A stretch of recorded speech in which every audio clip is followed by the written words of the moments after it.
Hello bookworms!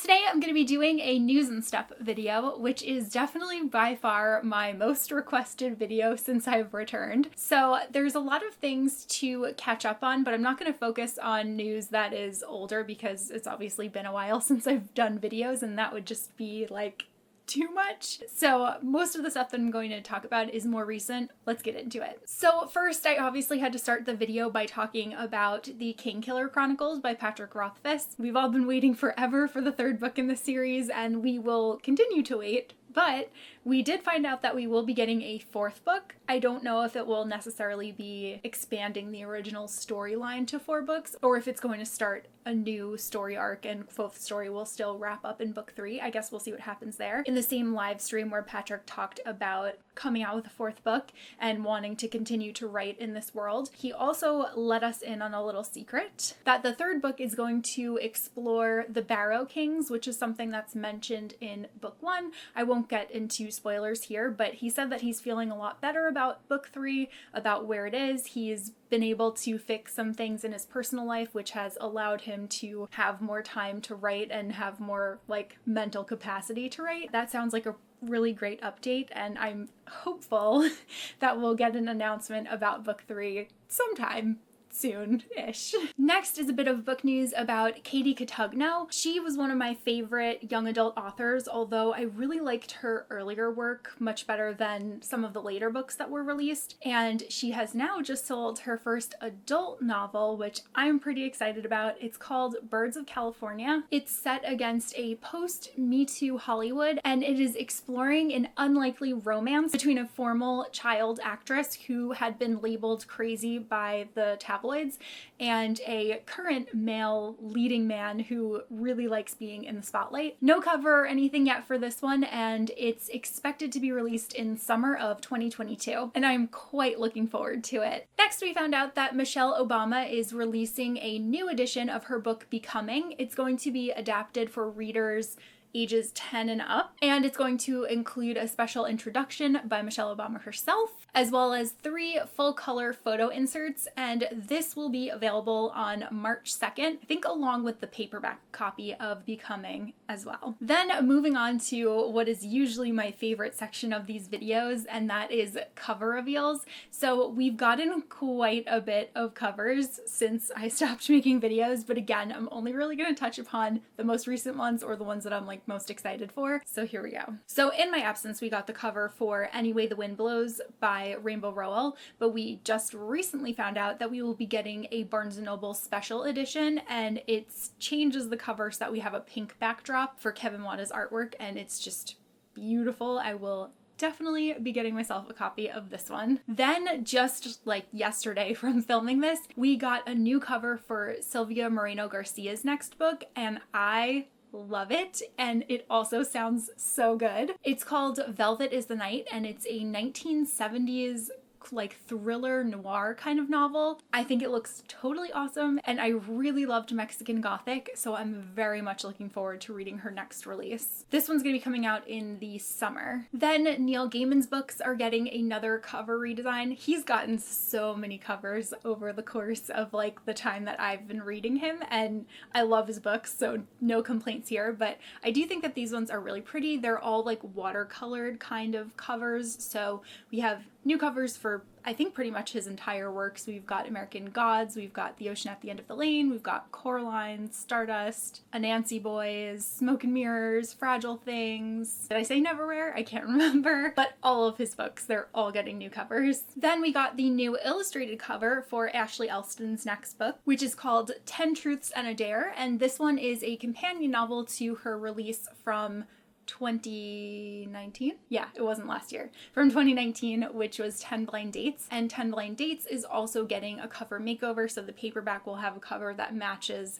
the new cover of 10 Truths and a Dare. Next is one that I'm really excited for, and I'm also really excited for my friend Cassie, because Cassie has wanted a Jewish rom-com for as long as I can remember, and as soon as I saw this, I was like, you're getting your book! So we have The Matzo Ball by Jean Meltzer, and this is a rom-com that takes place during Hanukkah, and it sounds like it's gonna be very cute. Looks like something that I would enjoy, and I'm just so glad that we're finally getting like a Hanukkah rom-com. And this one's coming out toward the end of September. Then we got a cover for Isn't It Bromantic by Lyssa Kay Adams. This is the 4th book in the Bromance Book Club series. It's a romance companion series, so this one is following the Russian character who has been around since the first book. Curious how that one's gonna go, because he is typically like a humorized kind of character. Like she uses a lot of like bathroom humor with him, so I've never like felt very attached to him in earlier books.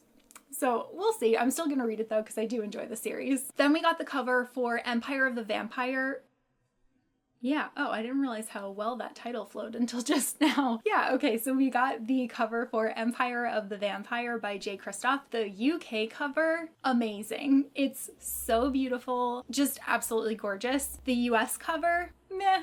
If I had to guess, there will definitely be special editions for these books, but time will tell. Then we got an absolutely breathtaking cover for Anthony Doerr's next book. It's called Cloud Cuckoo Land, and Anthony Doerr is the author of All the Light We Cannot See, which is a book that I've been meaning to read like forever, and it's been a really long time since he published that book, so people have been really highly anticipating this one, and now I feel more motivated to pick up the first one before I get to this one, but I know that I really want to read this one. Then we got the cover for The Hawthorne Legacy by Jennifer Lynn Barnes. This is the 2nd book in the Inheritance Games series. I'm not certain if this is a duology or a trilogy. When I heard the premise for the first book, which was kind of like a murder mystery that's inspired by the Westing game, I was totally into it. I haven't actually gotten to read it yet, but I did get it in December, so I am planning on reading it very soon. We also got the cover for Mr. Impossible by Maggie Stiefvater. This is the 2nd book in the Dreamer trilogy. So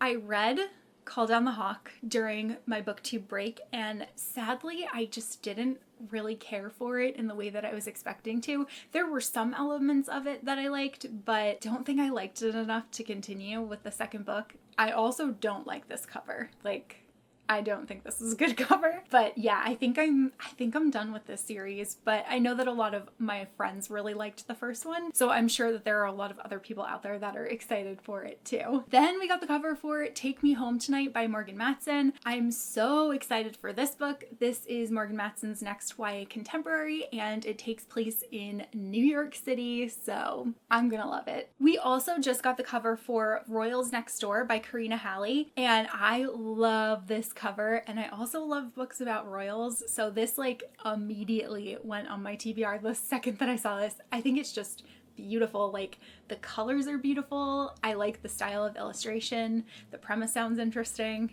I am on board. Then we got a cover for The Bronze Beasts by Roshani Chokshi. This is the 3rd book in the Gilded Wolves series. I actually never continued with the 2nd book, The Silvered Serpents, I think it was called. Maybe I'll do that now that the 3rd one is coming out too. We have a cover for What's Not to Love by Emily Wibberley and Austin Siegmund Broca. I loved the first 2 books that they came out with. I was kind of lukewarm on the 3rd one, but I'm hoping that this next one will go back to like the first ones that I loved so much. And I also think this is probably my 2nd favorite cover of theirs. And we got a cover for Dark Waters by Catherine Arden. This is the 3rd book in the Small Spaces series. This is, I would say, a pretty underrated series. I really enjoy it. It's like a middle grade kind of spooky series, and I think the books so far have been excellent. They each take place in a different season, and they read really well for adults too. Like, they're middle grade, but I feel like as an adult I really appreciate them. So the writing is just really well done, and the relationships are also really well done. Then we got a cover for You've Reached Sam by Dustin Thau. I actually never heard of this book before, but the cover was just so striking that it immediately got my attention. If you put cherry blossoms on anything, I'm in. And we got a cover for That Weekend by Kara Thomas. I've really enjoyed Kara Thomas's thrillers so far, so I'm very much looking forward to her next one, and it has kind of like a beachy vibe, and I think it's going to be a really fun summer read. We also got a cover for Eva Evergreen and The Cursed Witch, which is the 2nd book in the Eva Evergreen series. My friend Alexa from Alexa Loves Books just recently read the first one, and she completely fell in love with it. She said it was actually her favorite book that she read in January, and now I'm like dying to pick up my copy because that's pretty high praise. And we got a cover for Our Violent Ends by Chloe Gong. This is the second book after These Violent Delights. It's a Chinese-inspired fantasy that is a retelling of Romeo and Juliet, and I know quite a bit of people who really enjoyed it. And then right after I finished drafting my video, I found 2 more cover releases that I felt like I should mention. The first is for Gods and Monsters by Shelby Mahurin. This is the 3rd book in the Serpent and Dove. It's the 3rd book in the Serpent and Dove series. I didn't really care for the first book, but again, I think I was kind of like an odd one out there. But this 3rd cover is really pretty. And holy moly, probably my favorite cover in this entire list is for Elizabeth Lim's new book. It's called 6 Crimson Cranes, and it's basically like a pastel dream. I'm ordering this without question. Though I should note this is the UK cover. Then moving into adaptations, I'm going to talk about one that I know everyone is excited for. I'm also excited for it, but I'm not as excited as everyone else, and that is the Shadow and Bone series on Netflix. We found out that it will be premiering on April 23rd, so people are not going to have to wait that much longer, which is really exciting. And they also released the first images from the series, and it definitely looks dark and like it is going to be a lot of fun. I know a lot of people are really excited to see these characters come to life, and I'm definitely looking forward to watching it too. Shadow and Bone is going to be adapting both the Shadow and Bone trilogy as well as the Six of Crows duology. Then we got the Netflix trailer for Always and Forever Lara Jean. Oh my god, I was so excited when this one came out. This I am dying to see. I thought the bowling scenes looked really, really cute and like they fit really well into the story, and I am just, oh my god, I'm like counting down the days until this movie. This also comes out on February 12th, so an even shorter wait. Then we found out that Bridgerton got renewed for a 2nd season. I am so happy about this. In season 2, we're going to be following Anthony Bridgerton and his love story, and production is going to start on this in spring of 2021. And the announcement was really cute too, because they posted like a letter from Lady Whistledown telling us that season 2 is coming. Next, I know so many people are going to be really excited that Alice Oseman's Heartstopper series is going to be adapted for Netflix. Heartstopper is a series of graphic novels. I believe it started as a webcomic, but they're now published as graphic novels too. And they're a really sweet male-male romance. I've never met anyone who read them and didn't love them. I still haven't gotten around to reading them, but now this is definitely like a push to do so soon. Next, I'm really excited about this and really hopeful, but it's seeming like Disney Plus could potentially be developing a Wakanda series for their streaming service. Ryan Coogler, who directed Black Panther, just signed a deal with Disney Plus, and in his announcement he talked about being excited to work with Kevin Feige and to work on Marvel TV shows within the cinematic universe. So that's like a pretty good indicator that it's going to be a Wakanda series, and it will likely be set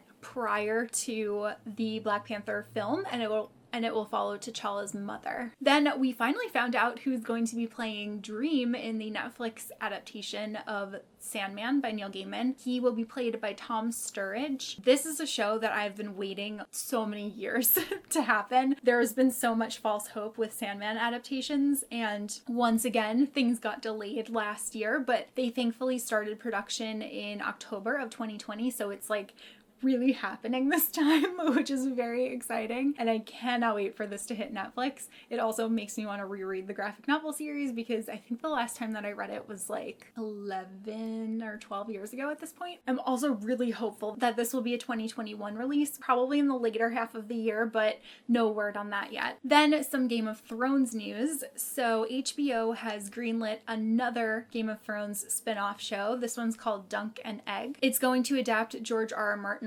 Tales of Dunk and Egg, and it takes place about 100 years before the A Song of Ice and Fire series. I believe there's a character in there that is related to Daenerys. I think it might be like her great-great-grandfather or something along those lines, but I'm not 100% sure. And then speaking of Game of Thrones, there's also a rumor that HBO Max might be developing an animated series for their streaming platform. Again, that one is just a rumor. It's nothing official, but like based on who HBO Max has been meeting with, people have come to this conclusion, so could happen. Then we found out that John M. Chu is going to be directing the Wicked movie musical adaptation. I'm really excited about this. I love Wicked. I think it is such an amazing show. I love the music in Wicked, and I cannot wait to see it adapted as a movie and to have it in a more like accessible format where I'll be able to watch it more often.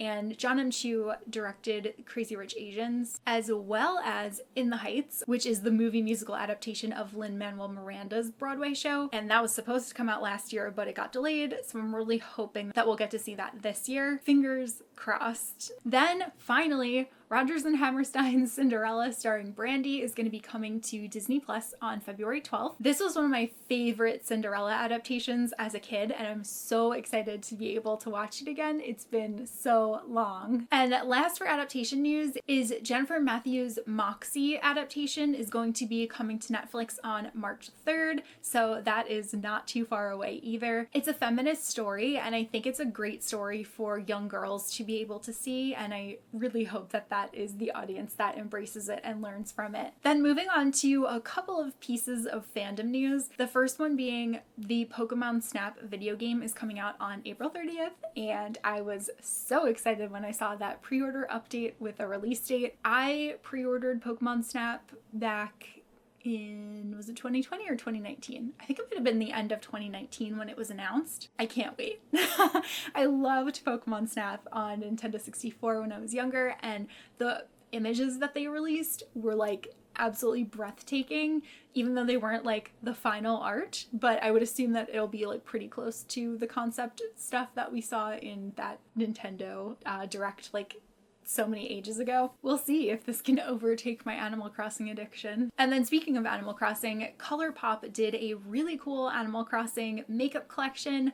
I managed to get a couple of items, but the one palette that I really wanted, the Able Sisters palette, was sold out by the time I remembered that it was happening, and I am really hoping that I'll be able to grab that on a restock. Next, there is a new Studio Ghibli film available. It came out in theaters on February 3rd, and it came to HBO Max on February 5th. It's called The Earwig and the Witch, and it's Studio Ghibli's first completely 3D CGI animated film, which is really interesting, and it's actually also an adaptation of a Diane Wynne Jones novel. And then the last thing that I want to say in the fandom area is that I think I completely missed the boat on talking about the new Star Wars shows, which I'm obviously over the moon about. I cannot believe how many series we're getting on Disney Plus. Like, best investment in any streaming service ever between the Marvel content and all of the Star Wars stuff that we're going to be getting. But I can tell you that The Mandalorian was just nominated for a Golden Globe. They were nominated for Best Television Drama, and all I can say is that they better win. I